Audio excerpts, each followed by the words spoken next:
We're in the process of moving from one place to another, and it seems like there's a little bit of everything everywhere.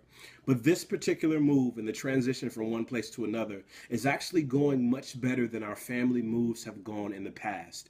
And it's because my wife and I have embraced this simple idea that you shouldn't try to take everything with you. Before, when we moved from one place to another, we wanted to take everything, stuff we didn't wear anymore, books we didn't read, resources we didn't use, just for the simple purpose of feeling like we had stuff.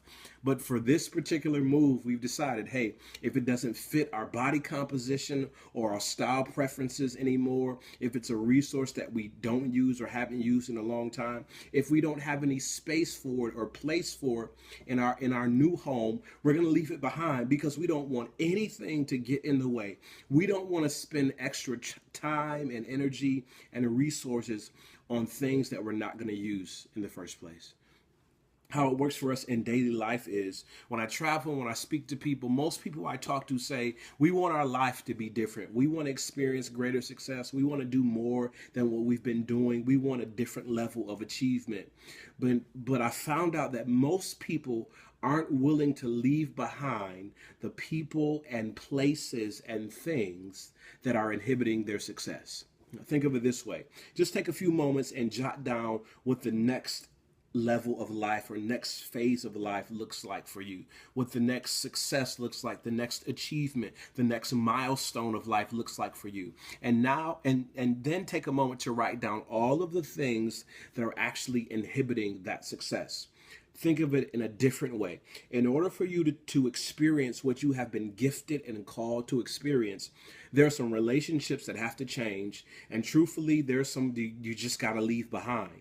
In order for you to experience what you've been gifted and called to experience, there are some habits, some pet ideas, some ways of living your life that you really have to leave behind.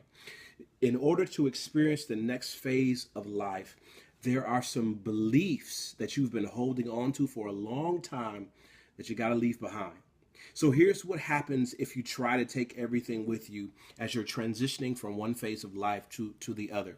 Two things are going to happen. One, it's going to make your journey much more difficult than it has to be. You're going to spend a lot of time and energy and resources on things that ultimately don't matter or things that are going to sidetrack you. Or two, worst case scenario, you will never get to where you're trying to go because all of your time, energy, and resources are being spent on trying to hold on to stuff that's really not benefiting you. So my challenge to you is take that personal inventory and be prepared. I know it's difficult. I know it's emotional. I know you got feelings attached to people and places and things. But in order for you to keep from being stuck on the level that you're on and to move to that next phase of life, you have to be okay with being willing to leave some stuff behind.